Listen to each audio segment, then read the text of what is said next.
new rule, conservatives have to admit they've lost the culture wars when they're reduced to demanding the right to not serve wedding cake to gay people.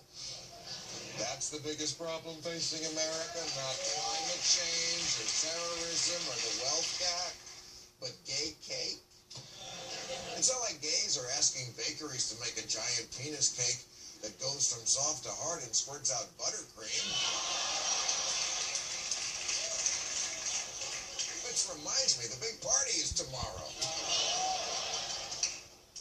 Now, ever since Indiana Governor Mike Pence signed his Religious Freedom Restoration Act, he and like-minded conservatives have been trying to have it both ways. They hate discrimination, but they love the Bible, a book that commands you to discriminate. That's what it says. Gay is an abomination, and we must destroy it by denying it pastry.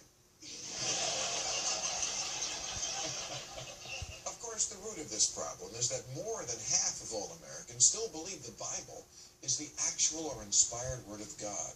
But now 55% also support gay marriage, which must be very confusing.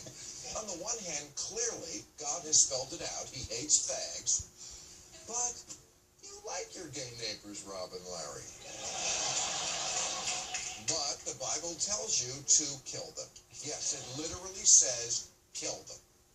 What to do?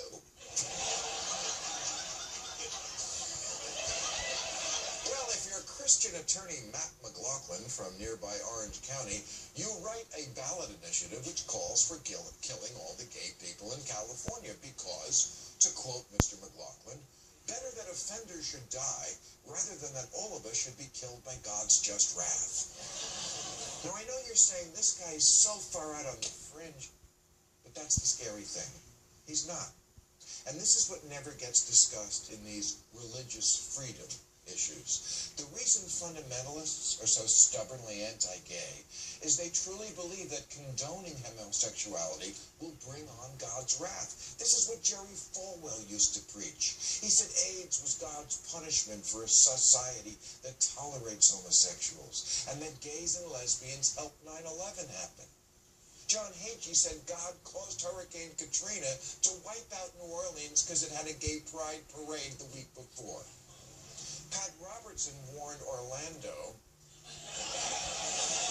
home of Disney World, that if they went ahead with the gay-themed promotion, it'll bring about terrorist bombs, earthquakes, tornadoes, and possibly a meteor.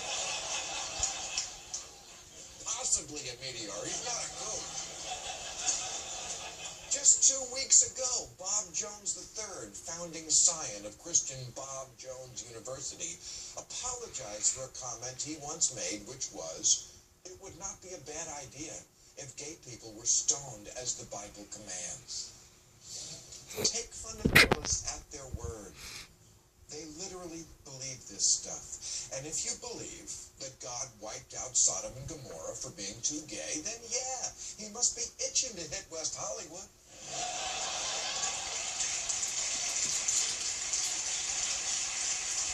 Now, is California really going to consider Mr. McLaughlin's gay-killing bill? Of course not. But as batshit as this asshole is, just imagine if there was a whole country of Matt McLaughlins. Well, there is. It's called Saudi Arabia. It's called Iran. It's called Pakistan. I could go on, but suffice it to say that in many Muslim countries, you wouldn't have to work hard at all to get signatures on your Kill All the Gays ballot initiative. In 10 such countries, it's already the law.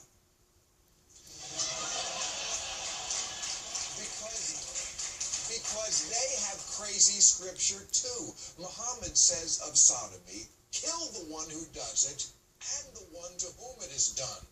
Especially him, because he probably likes it more. He didn't say that part. People say ISIS hijacked Islam. No, actually the opposite is true. Religions do have hijackers, but the hijackers are the moderates, and I thank atheist God for them.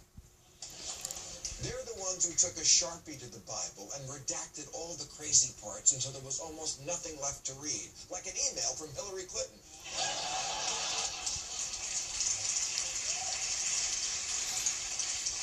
And now someone in Islam needs to do that with the Quran. You know, there's so much wrong with America these days. Take pride in the one thing that is legitimately better. We don't let fundamentalists rule our shit.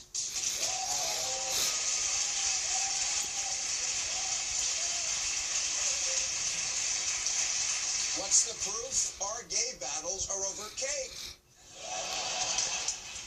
And even then, not once has one of these religious freedom laws been used to deny a gay person his wedding cake. It just doesn't happen.